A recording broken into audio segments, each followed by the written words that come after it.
오늘 이 예수님과 제자들과의 이 이야기는 앞에 스토리상 어떤 이야기가 펼쳐졌다가 잠시 들어왔다가 그 메인이 되는 이야기가 다시 펼쳐졌다가 이 메인이 되는 이야기를 잠시 끊고 잠시 들어왔던 이야기를 또 잠시 들어오는 이야기예요. 이게 무슨 얘기냐면요. 예수님은 사마리아 여인과 생수에 대해서 이야기하시다가 이 여인이 예수님의 말씀을 오해하죠.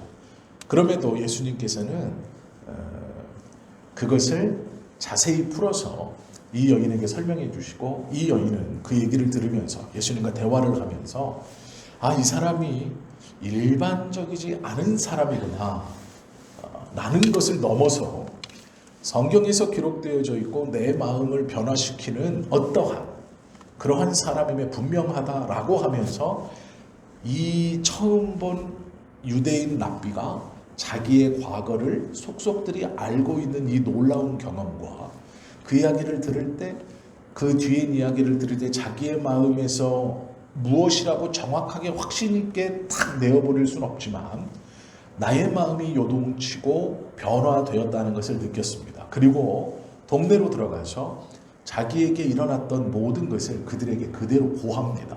이것이 무엇이냐면 자기의 과거, 남편의 이야기들을 저 사람이 나에게 했다. 그런데 처음 보는 저 사람이 나의 과거를 맞춘 것뿐 아니라 우리가 그동안 궁금해했던 놀라운 예배에 대한 이야기들을 하고 있는데 저 사람의 이야기가 여지껏 들어보거나 생각하지 못했던 놀라운 가르침이고 내가 그 말을 들을 때 내 마음에서 확실치는 않지만 저가 구세주가 아닐까라는 호기심이 일었다. 이렇게 말을 하는 거예요.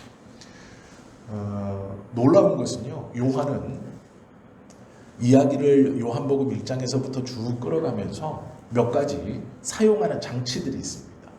요한을 전체적으로 관통하는 요한복음을 전체적으로 관통하는 것은 생수에 대한 이야기예요.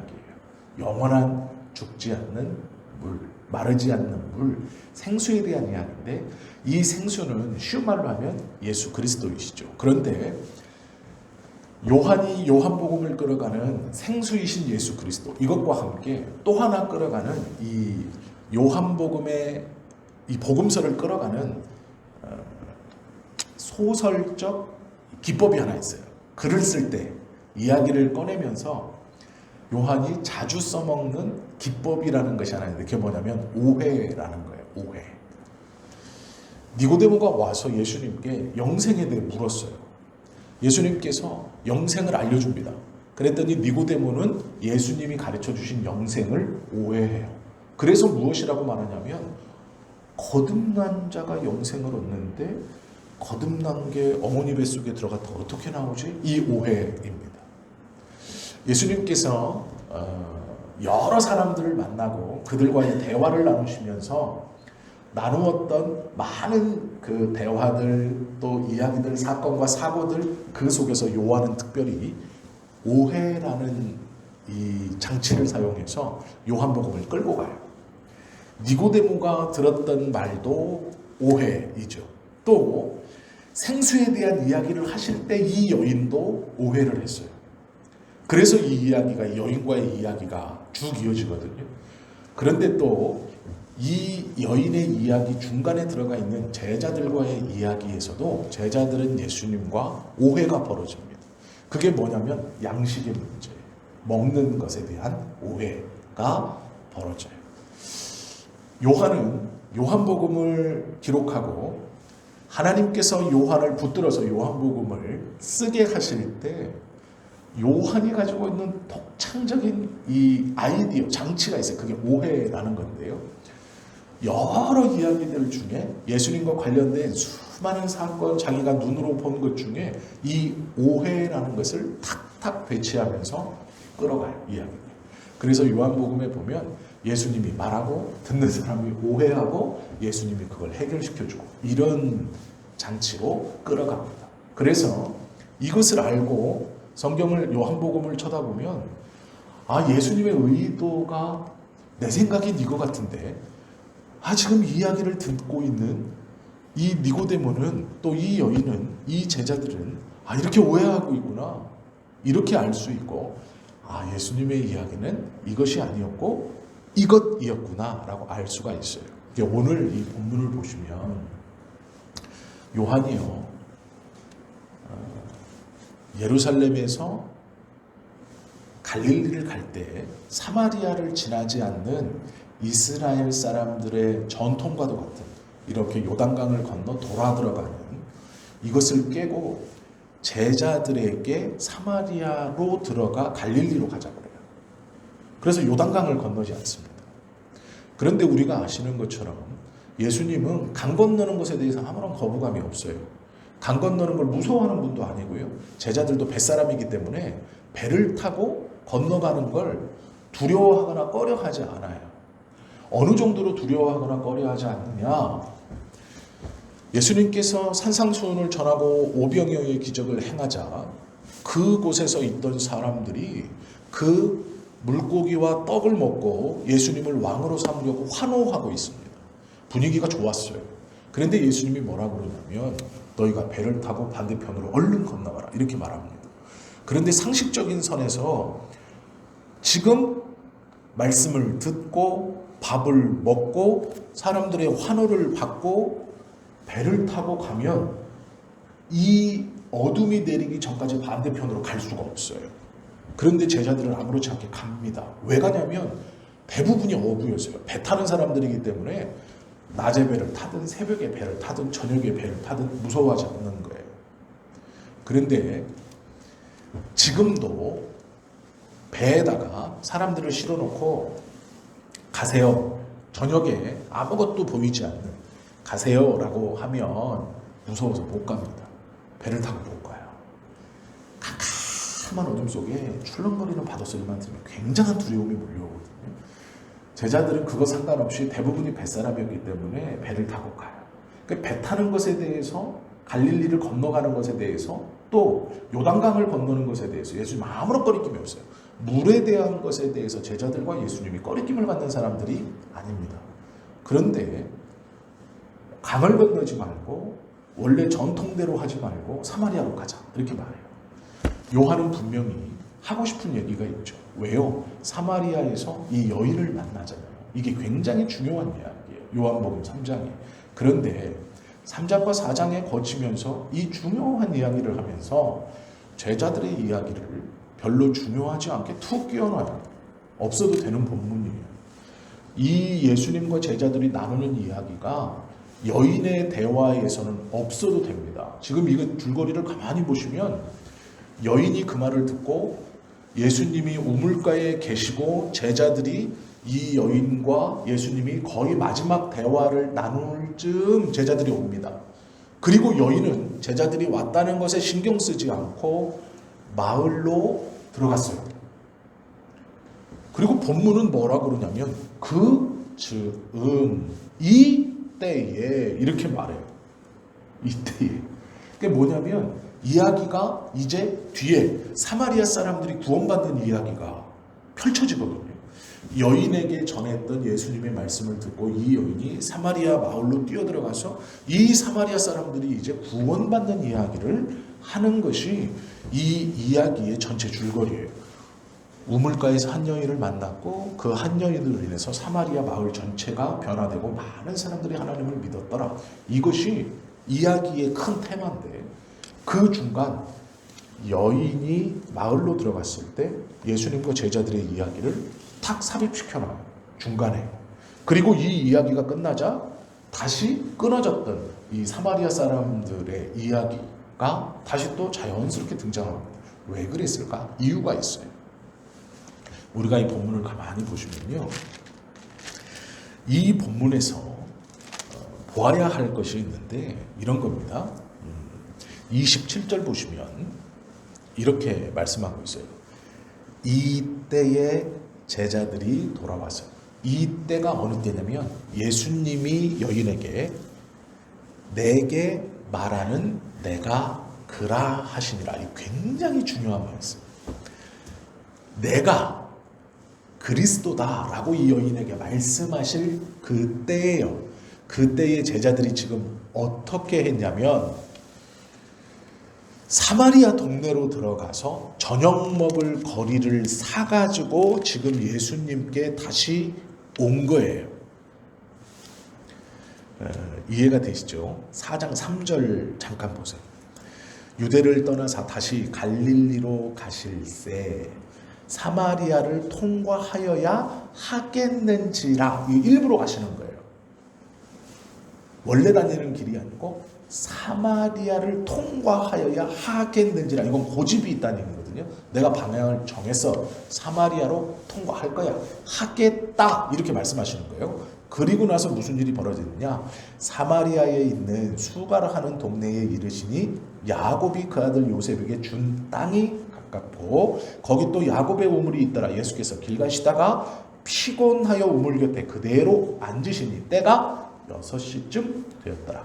사마리아 여자가 한 사람이 물을 기르러 왔음에 예수께서 물을 좀 달라 하시니라고 시작하는데 8절에 보시면 이 이야기가 시작되어질 쯤 예수님이 피곤하여 우물가에 앉자 제자들이 어떤 행동을 하느냐. 8절 이는 제자들이 먹을 것을 사러 그 사마리아 동네 수가로 들어갔음이러라. 이렇게 말씀하고 있어요. 예수님의 제자들이요, 예루살렘에 있었습니다. 예루살렘에 있었어요. 그런데 이 예루살렘에서 어떤 말을 들었냐면 하늘로부터 오시는 이 바로 3장에 보시면 요한이 나는 쇠하여야겠고 예수님은 흥하여야 하겠다 이렇게 말해요. 그리고 제자들이 요한이 이 말을 통해서 요한을 따라다니는 제자들을 요한이 의도적으로 예수 공동체로 밀어넣어요. 이게 뭐냐면 나는 아무것도 아니다. 저가 진짜니까 너희들은 저를 따라가라. 그리고 저가 구세주다. 나는 우리가 다른 일을 기다립니까? 라는 질문을 통해 너희가 내가 말하는 본 그대로 말하라. 이것은 요한의 믿음이 흔들린 게 아니고요. 제자들에게 예수가 그리스도라는 확신을 주기 위해서 보낸 거예요. 그리고 나서 제자들이 이 요한의 의도대로 예수 공동체로 붙습니다. 그 붙고 나서 예수님이 다시 한번 가르쳐 주는 거예요. 그 하늘로부터 보낸 이가 나다. 이 일을 겪고 나서 예수께서 4장 1절에 보시면 예수께서 제자를 삼고 세례를 베푸는 것이 요한보다 많다 하는 말을 바리새인들이 들은 줄을 주께서 아신지라 이렇게 말하죠. 이것을 종교 지도자들이 들었어요. 이게 무슨 얘기냐. 세례 요한의 인기와 세보다 이제 예수를 따르는 예수 공동체의 인기가 세력이 많아졌다. 이것을 종교 지도자들이 들었다. 이렇게 말하는 거예요. 그러면서 종교 지도자들이 듣고 이거는 주목해봐야 되는 일 아니야 라고 할 때 예수님이 어떠한 말을 하냐면 사마리아를 가로질러 갈릴리로 가자 이렇게 말하는 거예요. 사마리아를 가로질러 갈릴리로 가자. 제자들이 생각하기에 이런 의미입니다. 이 배경을 잘 보셔야 돼요. 이 원어 단어 하나씩을 보면 어떤 의미로 쓰냐면 이런 의미로 쓰는 거예요. 이 상황에서 예수님께서 사마리아를 가로질러 갈릴리로 가자라는 건 내가 급히 피신해야 하겠다. 즉 내가 지금 예루살렘에서 너무 주목받고 있고 요한보다 인기가 올랐다는 것을 종교 지도자들, 제사장들이 알았기 때문에 제자들은 어떻게 알아들었냐? 우리 예수님께서 그 이야기를 듣고 지금 예루살렘을 빨리 떠나 갈릴리, 원래 갈릴리 지역 사람이잖아요. 예수님과 제자들이 갈릴리가 고향입니다. 그 위쪽 지역 사람이에요. 남쪽 사람이 아니고 위쪽 사람이에요. 안전한 자기를 지켜줄 수 있는, 그래도 예수님의 고향이고 예수님의 새가 있고 예수님의 친척들이 있는 예루살렘 성 말고 갈릴리로 빨리 피신하려고 하시는구나라고 제자들이 생각한 거예요. 그래서 수가성을 들어갔을 때 제자들이 예수님이 우물 곁에 앉자 판단한 겁니다. 예수님은 이 동네로 들어가지 않고 여기서 밥을 잡수시고 밤을 새도록 이 사마리아를 관통해서 갈릴리로 가시려고 하는구나. 이게 무슨, 제자들은 어떤 의미로 받아들였냐면 원래 유대인들이 다니는 대로 요단강을 건너서 돌아서 이렇게 가기에는 시간이 오래 걸리니 지금 이 종교 지도자들이 세례 요한을 죽였잖아요. 목배였잖아요. 죽었어요. 그런데 지금 누굴 주목하느냐? 세례 요한이 죽으니까 누굴 주목해요? 예수를 주목하는 거예요. 제자들이 느끼기에는 예수님이 지금 빨리 피신하려고 하는 말씀이에요. 그래서 사마리아를 지나야 하겠느니라를 납득한 거예요. 아, 그렇지. 지금 바빠요. 요단강을 건너서 돌아서 이렇게 갈 시기가 아니에요. 그리고 원래 다니던 루트, 요단강을 지나서 하는 루트에는 걸릴 수도 있어요. 누구에게? 종교 지도자들에게. 세례 요한을 죽여버렸던 그 헤롯과 한패인 종교 지도자들이 우리 주님을 처리할 수 있어요. 그래서 주님이 뭐라고 말했냐? 아, 예수님이 사마리아를 관통해가지고 갈릴리로 가야 된다는구나. 그래, 맞아요, 주님. 아유, 그 다행입니다. 빨리 가십시다 해서 간 거예요. 지금 어디까지? 수가성까지. 수가에까지 이르러서 예수님이 피곤했어요. 왜 피곤했을까요? 빠른 걸음으로 걸어왔기 때문이에요. 예수님뿐만 아니라 제자들도 급한 거예요. 제자들은 당연히 그 의도로 지금 예수님이 사마리아를 통과하신다고 생각한 거예요. 그래서 급하게 걸었어요.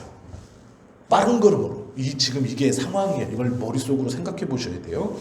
막 오다가 이제 수가성에 야곱의 우물, 그나마 사마리아에서 이스라엘과 관계가 있는 야곱의 우물에 이르니 예수님이 주저앉아요. 우물가에.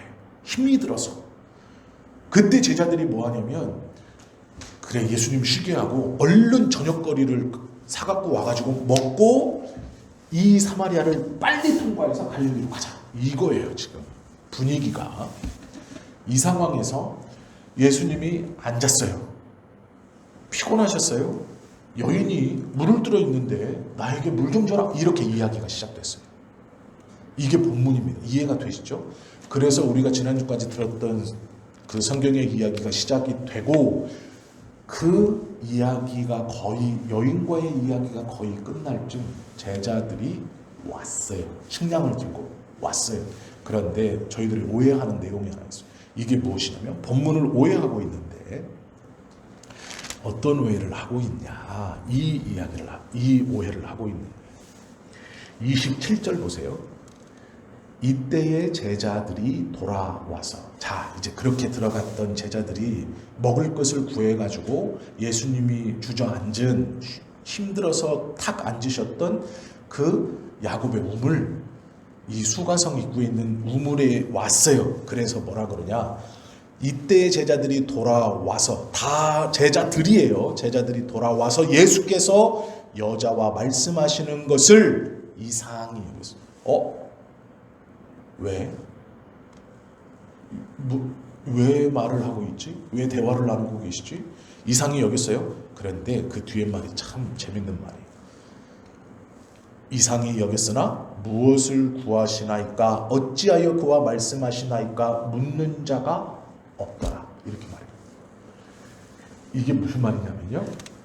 이게 이제 우리나라 말로 우리 성경, 개역개정 성경으로 보면 캐치하지 못하는 단어가 하나 있는데 이게 뭐냐면요.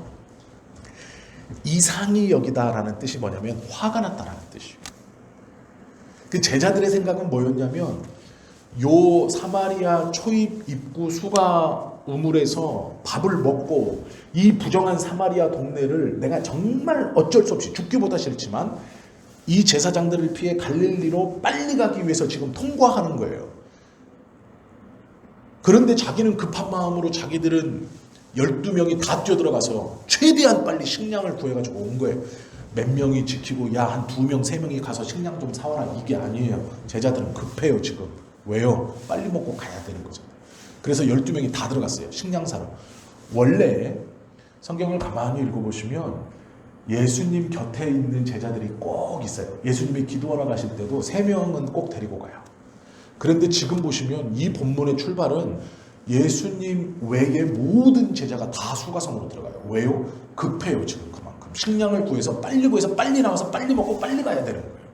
그런데 자기들은 그렇게 급하게 들어가서 식량을 헐레벌떡 사서 돌아왔더니 예수님이 이방 여인하고 얘기하고 있는 거예요. 그런데 성경은 뭐라고 그러냐? 이상히 여겼다. 그런데 왜 그러십니까? 무슨 얘기입니까? 묻는 제자가 없다. 이게 뭐냐면요. 화가 났다는 거예요, 제자들이. 화가 나서 묻지 않는다는 거는 화가 났다는 무언의 항의를 하고 있는 거예요, 지금. 예수님 무슨 일입니까? 왜 이 여인과 대화하시? 그렇게 안 물어보고요. 이 표정이 딱 이런 거예요. 자기들은 지금 급하거든요. 급하게 들어가서 식량을 사고 12명이 탁 뛰어들어가서 식량을 사고 급하게 나와서 빨리 먹고 가야 되는데 예수님이 이방 여인하고 대화를 하고 있어요. 앉아서. 제자들이 묻지 않았다는 얘기, 이상히 여겼다는 얘기가 화가 났다는 얘기예요. 화가 나서 말하지 않는 거예요. 예수님. 지금 이 이야기의 출발, 오늘 우리가 읽었던 예수님과 제자들의 양식에 대한 이야기의 출발이 뭐냐? 예수님이 이 수가에서 우물가에서 만난 여인과 나누는 대화 그 내용이 아니라 그 대화 자체에 지금 제자들이 화가 난 거예요. 그리고 그 화가 났다는 것을 표현하는 본문이 27절이에요. 이상히 여겼으나 화가 났으나 묻지 않았다. 이거예요. 이 본문이에요. 이거를 기억하세요. 요게 오늘 본문의 배경이에요. 그리고 나서 여인이 갔어요. 여인이 이제 마을로 들어간 거예요. 그러니까 제자들이 이렇게 말해요. 31절. 그 사이에 제자들이 청하여 이르되 랍비여 잡수소서. 드세요. 이제 말투를 알겠죠? 예수님 드세요. 드세요. 이렇게 하는 거예요. 드십시오가 화가 난 거예요. 드세요. 그랬더니 예수님이 뭐라 그러냐? 내게는 너희가 알지 못하는 먹을 양식이 있느니라. 이러니까 제자들이 오해하죠. 제자들이 서로 말하되 누가 잡수실 것을 갖다 드렸는가? 이렇게 물어요. 누가 먹을 것 줬어? 누가 먹을 것 갖다 줬어? 이렇게 서로 묻는다는 거예요. 제자들의 항의, 이 화가 났다는 것에서 오늘 이 본문이 출발하는데요. 이걸 아는 게 왜 중요하느냐? 예수님께서 말씀하신 양식에 대한 부분이기 때문이에요. 예수님께서 뭐라고 정확히 말씀하시느냐? 누가 나에게 먹을 것을 갖다 준 게 아니라 나의 양식은 이라고 하면서 34절부터 말씀하세요. 나의 양식은 나를 보내신 이의 뜻을 행하며 그의 일을 온전히 이루는 이것이니라. 이것이 뭔데요? 이것이 뭐예요? 사마리아 여자하고 지금 얘기한 거잖아요. 나의 양식은 나를 보내신 이의 뜻. 이건 하나님의 뜻이죠. 나를 보내신 이가 누군데? 하나님이잖아요. 하나님의 뜻을 온전히 이루는 거예요. 그리고 하나가 더 있네요. 그 뒤에 보면은 뭐라고 돼 있냐면 나를 보내신 이의 뜻을 행하며 그의 일을 온전히 이루는 이것. 하나님의 뜻을 행하고 하나님의 일을 온전히 이루는 거예요. 이 두 가지는 뜻과 행함이지만 해야 되는 어떠한 것이지만 이 두 가지는 하나죠. 뭘까요? 하나님의 백성들. 성경을 보면요. 이 예수님께서 말씀하신 것이 무엇인가 말씀하고 있어요. 6장 39절 40절 말씀 보세요.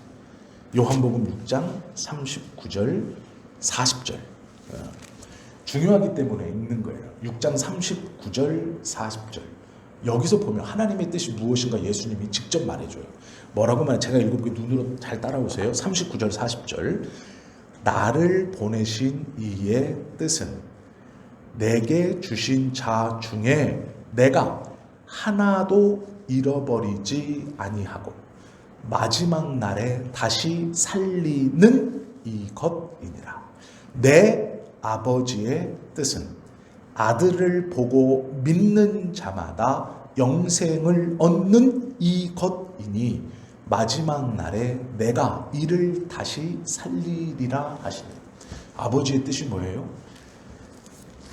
하나님께서 성부께서 성자이신 예수님께 준 영혼, 그 영혼을 하나도 잃어버리지 않고 다 추수하는 거예요.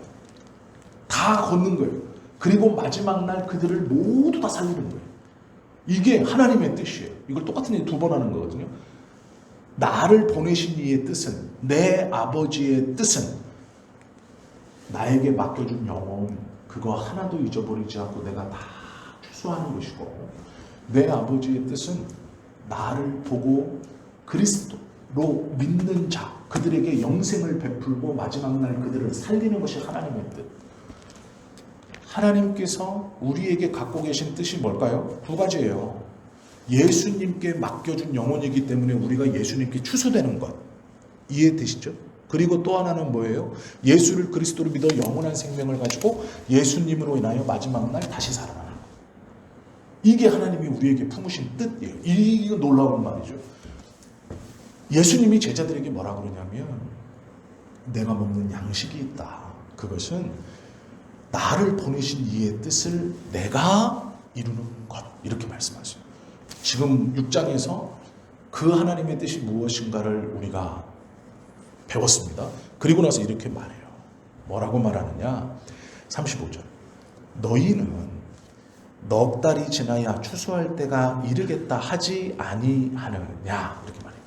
이 말은 뭐냐면 보리 추수 때를 말하는 건데 이집트는 보리를 1년에 3모작 정도 합니다. 1년에 3모작을 해요. 습도가 높고 기온이 높기 때문에 보리를 이렇게 뿌리면 파종하면 쑥 자라는 거예요. 이스라엘은 물이 없기 때문에 3모작까지는 못해요. 열심히 하면 3모작을 하지만 이 밀농사에 특화된 민족도 아니고 땅도 이집트보다 굉장히 좀 박합니다. 그래서 2모작에서 2모작 반 정도 할 수 있어요. 조금 이제 실력이 좋은 농부는 2모작보다 조금 더 하고, 근데 3모작처럼 여기 100%, 두 번째 100%, 세 번째 100% 이렇게 얻는 게 아니고요. 100, 한 30 요 정도. 실력이 없는 사람은 100, 한 70 요 정도. 이게 이제 이스라엘에서 농사 짓는 법인데 보통 씨를 뿌리고 밀을 얻기까지 4개월 정도가 걸려요. 그래서 씨를 밭을 갈고 씨를 뿌려놓고 땅을 뒤집어 놓고 이제 한 넉 달 있으면은 추수할 때가 이르지 이렇게 말한다는 거예요. 그러나 지금 여기서 추수는 밀 키우는 게 아니고요. 영혼을 구원하는 거. 내게 주신 것을 내가 하나도 잊어버리지 않고 다 내가 추수하는 것. 그 말씀인데요. 그러나 이게 앞에 게 아니다는 거죠. 4개월 걸리는 게 아니다. 그러나 나는 너희에게 이르노니 너희 눈을 들어 밭을 보라. 희어져 추수하게 되었다. 방금 뿌렸는데 방금 뿌리고 4개월 지나야 원래 이게 자라서 추수를 해야 되는데 예수님이 지금 뭐라고 그러냐면 그러나 아니다. 방금 뿌렸어요. 이게 뿌렸다는 게 누구한테 뿌린 걸까요? 여성한테 뿌린 거예요. 어떤 여성? 수가상에서 나와 지금 대화를 나눈 이 여성한테 지금 방금 뿌렸잖아요. 제자들이 있는 곳에서 가짜. 지금 그 얘기 하시는 거예요. 방금 뿌렸는데 이제 곧 봐라. 희어져 추수할 때가 되었다. 어떤 일이 벌어지는데 3일 뒤에 사마리아 사람들이 많은 사람이 예수를 믿어요. 이 말을 지금 이렇게 가르쳐 주시는 거예요. 먹을 양식에 대한 오해에서 비롯된 말을 지금 예수님 가르쳐 주시는데 36절 보시면 거두는 자가 이미 싹도 받고 영생에 이르는 열매를 모으나니 거두는 자는 누구예요? 예수님이에요. 이미 예수님은 싹도 받고 영생에 이르는 열매를 이제 모으는데 이는 뿌리는 자와 거두는 자가 함께 즐거워하게 하려 함이라. 37절 그런즉 한 사람이 심고 다른 사람이 거둔다 하는 말이 옳도다. 38절에 보시면 내가 너희로 노력하지 아니한 것을 거두러 보냈다. 제자들은 노력 안 했는데 거둔대요. 거두러 너희를 보내었다. 그런데 이게 무슨 일이냐? 뿌리는 자와 거두는 자가 함께 기뻐하는 일이에요. 그러면 뿌린 것은 누구예요? 예수님이 뿌렸어요. 지금 거두는 건 누가 거둔다고 예수님이 말해요? 제자들이 거둔다고 얘기하는 거예요. 그래서 나도 기쁘고 너도 기쁘는 일에 우리가 함께 한다. 요 의미거든요. 지금 예수님께서 제자들에게 이 말을 하는 거예요. 근데 제자들은 못 알아들어요. 지금까지는 못 알아듣습니다.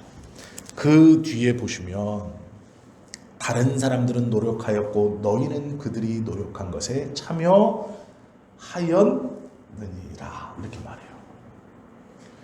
그리고 나서 우리가 지난주에 보았던 사마리아 사람들이 예수님께 나오고 여상의 말을 듣고 예수님께 나와서 예수님께서 여기 유하십시오 라고 했을 때 예수님이 너희가 내 안에 내가 너희 안에 라는 이 안에 포도나무의 개념으로 요 하나님께서 내 안에 계시고 내가 하나님 안에 있는 이 동일체 되시는 요 단어를 사용해서 유하십시오라고 말하니 예수님이 그걸 어떻게 받아요? 동일한 걸로 받아요. 내가 너희 안에로 받아요. 그래서 어떤 일이 벌어지느냐? 사마리아 사람들이 예수님과 대화하면서 그 여인 보고 뭐라 그러냐면 우리가 이를 믿는 것은 너의 말이 아니라 우리가 직접 대화를 해보니 이가 그리스도다. 이렇게 말을 추수하는 거거든요. 이게 누구 뜻이에요? 하나님의 뜻이에요. 이것이 예수님이 먹을 양식이고 이것이 예수 그리스도가 뿌렸고 제자들과 함께 그 자리에서 사마리아의 많은 영혼들이 예수를 믿어 예수 공동체로 들어오는 것을 거두는 그 기쁨을 누리는 거예요. 예수님이 제자들에게 이 이야기를 하시는 거예요. 그러면 제자들이 이 이야기를 듣고 이 시대, 이 당시에 요 여인과 예수님이 대화를 할 때, 그리고 요 이야기를 예수님이 제자들과 대화할 때 예수님 제자들이 깨달았느냐? 깨닫지 못했어요. 그런데 언제 깨달았느냐? 누가 깨달았을까요? 요한이 깨달은 거예요.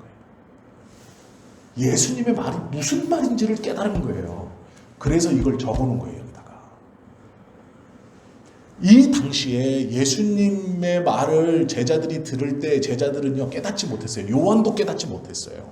그런데 성령께서 요한을 붙들어서 요한 복음을 기록하게 하실 때 요한이 3장에서 사마리아의 구원 이야기를 하다가 그 이야기 안에 여인의 오해와 예수님의 설명, 그리고 예수님께서 하시는 그 하나님의 뜻을 이루어 가시는 구원의 과정에서 생수 되시는 예수 그리스도를 믿어 영원한, 과거의 이스라엘 사람들, 유대인들은 구원받지 못하는 사람들, 하나님에게서 버림받은 사람들, 지옥의 불쏘시개라고 불렸던 이 오염된 민족, 율법을 어기고 성결함을 저버렸던 이 사마리아 사람들을 하나님께서 예수님에게 주었고, 예수님은 하나님이 나에게 주신 영혼들 하나도 잊어버리지 않기 위해서 이 구원의 복음의 이야기를 쓰면서 요한이 제자들과, 그러니까 자기의 이야기를 써놓는 거예요. 지금 이건요 엄밀히 말하면 부끄러운 일이에요. 왜요? 못 알아들었다는 얘기거든요. 예수님의 제자인 자기가 이 당시에 못 알아들었어요. 그래서 써놓은 거예요. 뭐라고 써놨냐? 누가 먹을 걸 주었나 보다, 이렇게 써놓은 거예요. 제자의 입장에서는 쓰면 안 되는 이야기입니다. 그냥 여인의 이야기만 탁 써도 은혜롭게 마칠 수 있는 이야기예요. 4장에 다른 내용 없이 수가성 우물가에 여인 하나 만나고 이 여인이 예수 그리스도와 대화하면서 변화받고, 변화받은 여인이 마을로 들어가서 온 동네 사람들 다 끌고 내려와서 예수님과 대화하면서 4장 마지막에 이야기들을 쭉 하면 은혜의 이야기로 끝나요. 예수님이 행하신 놀라운 일. 그런데 요한은요 자기들의 치부 같은 것을 탁 고백하는 거예요. 여인의 사건 가운데에 제자 공동체와 예수님이 나누는 이야기를 써놔요. 그런데 이 나누는 이야기가 놀라운 이야기예요. 어떤 이야기냐면 예수 믿는 우리가 제자들처럼 오해하고 있는 예수님의 뜻을, 사마리아로 가야겠다, 우리에게 삶의 어떤 걸음을 걸어가라 할 때 내가 판단하고 있는, 이 이유 때문에 지금 나에게 이 고난의 길을 주시는 거야. 그래, 내가 이것 때문에 지금 내 삶을 이렇게 인도해 가시는구나. 아닐 수 있어요. 그 이유가 아닐 수 있어요. 내 마음에 하나님께서 말씀하셔서 자꾸 삶을 그 길로 몰게 하시고 그쪽으로 가게 하시고 그곳에 관심을 두게 하시고 하시면서 내가 내 스스로 이것 때문이구나, 내가 지금 여건을 보아하니, 들리는 소문을 보아하니, 내 마음을 보아하니, 내 삶의 걸음을 보아하니 이것 때문이구나, 아닐 수 있다고요. 세례 요한이 죽고 그 헤롯과 한통 속인 종교 지도자들이 예수에 대한 소문, 세례 요한보다 더 많은 사람들이 세례받고 예수 공동체로 몰려들었다, 그래서 주목받으니 우리 예수님이 피해야지, 아직은 힘이 없으니 그래, 그러면 고향인 갈릴리 친척들이 있고 방어할 수 있는 사람들이 있는 갈릴리로 가야지. 마침 예수님이 사마리아를 통과하자 그러네. 그래, 제일 빠른 길 요단강 건너다 잡히면 안 되니까 그래, 그렇게 가야지. 아닐 수도 있다. 그것이 다 안 것 같지만 아닐 수 있어요.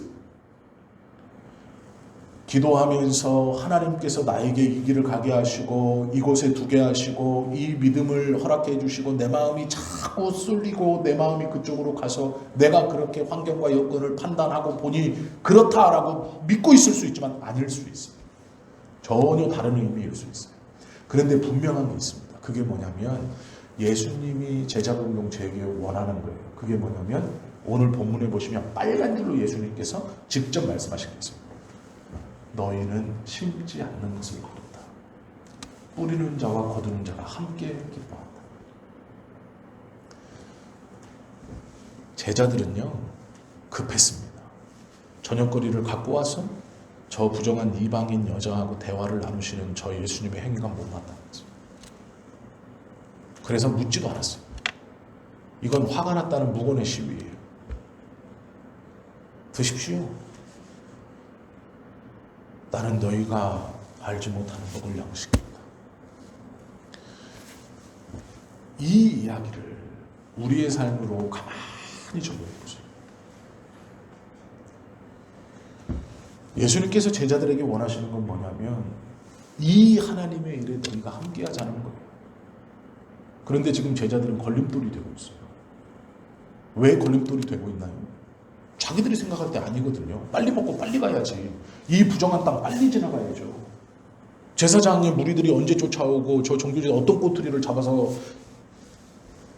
세례 요한을 처음부터 목배에 죽여버린 게 아니에요. 먼저 감옥에 집어넣었어요. 예수님을 감옥에 내 생각에는. 그런데 놀라운 것은 예수님은 하나님의 뜻을 이루기 위해서 지금 사마리아 소가성에 오신 거예요. 이 여인을 만나셨어요. 그리고 이 여인을 통해서 반신반의하지만 자기에게 일어난 일들을 증언하는 이 여인을 통해서 사마리아의 많은 영혼들을 구원하시기 위해 오셨다는 말이에요. 그런데 제자들은 이 복음 사역에 적극적인 동참자가 아니라 방해자, 걸림돌이 되고 있는 거예요. 화가 나서 말하자. 무언의 시위를 하고 있어요. 이상히 여기나 묻는 자가 없더라. 화가 나서 무건의 침묵을 지키는 거예요. 예수님께서 제자들을 꾸중하신 게 아니고요. 가르쳐 주세요. 매우 긴 설명을 해주세요. 왜요? 무슨 마음 때문에요? 방해자가 되면 안 되고 적극적인 동참자, 같이 추수하여 기쁨을 누리는 자가 되어야 할 것 아니냐 이 말이에요. 지금 이 말은, 이 본문은 그 말이에요. 요한이 이거를 썼으면서 아마 골백 번도 더 후회했을 거예요. 아니, 회개했을 거예요. 왜 못 알아들었을까? 예수님이 이 말씀을 하실 때 그 마음이 어떤 마음이었다는 걸 왜 못 알아들었을까? 우리는 그저 누가 먹을 걸 갖다 줬나 보다. 왜 못 알아들었을까? 예수님께서 이 이야기를 왜 이렇게 길게 자세히 설명해 놓으셨을까? 왜 뿌리는 자, 거두는 자가 함께 기뻐하고 너희는 뿌리지 않는 것을 거둔다고 말씀하셨을까? 왜 내가 그걸 못 알아들었을까? 왜 우리 12명의 제자 공동체 어떤 누구도 그 이야기를 알아듣지 못했을까?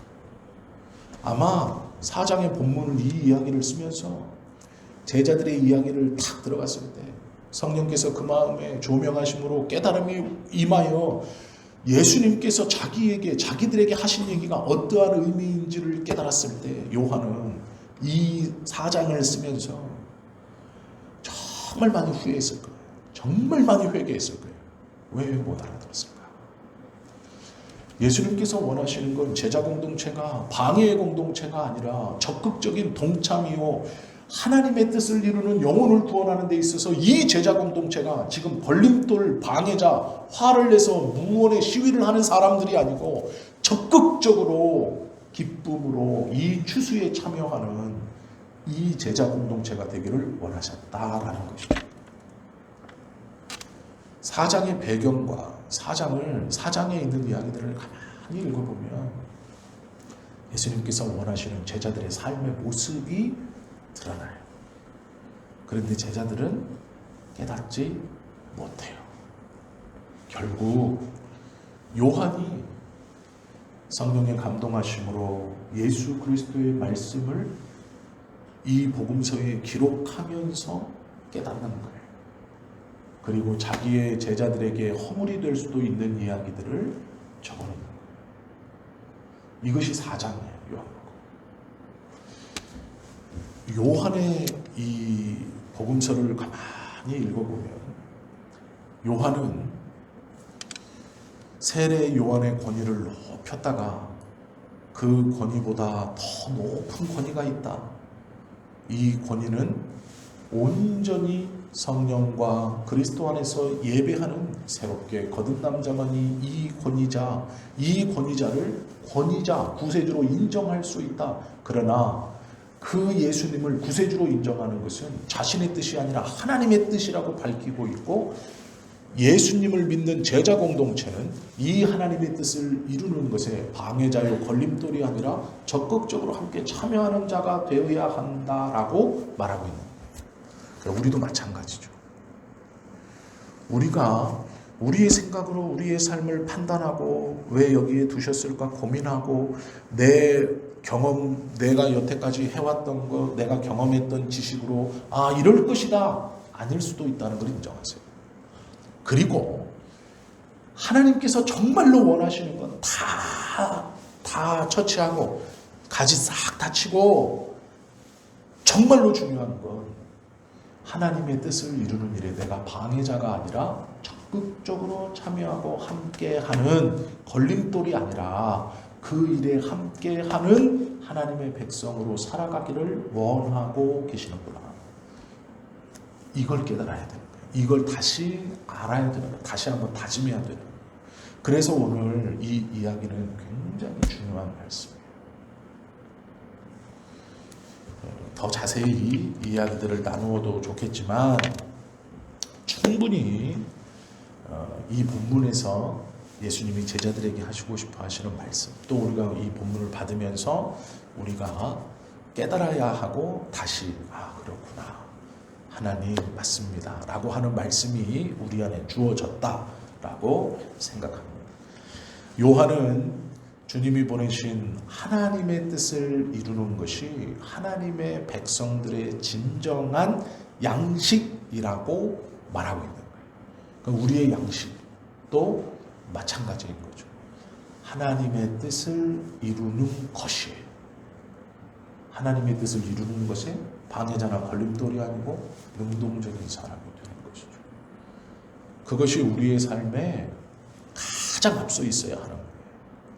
내가 생각하는 어떠한 것보다 앞서 있는 것, 이것이 예수님이 제자들에게 원했던 삶의 모습이고, 하나님께서 예수 그리스도 앞으로 보냄을 받아 예수 그리스도를 구세주로 고백하는 우리들의 삶의 모양과 결심과 삶의 방법, 삶의 주제가 돼야 하는 것이죠.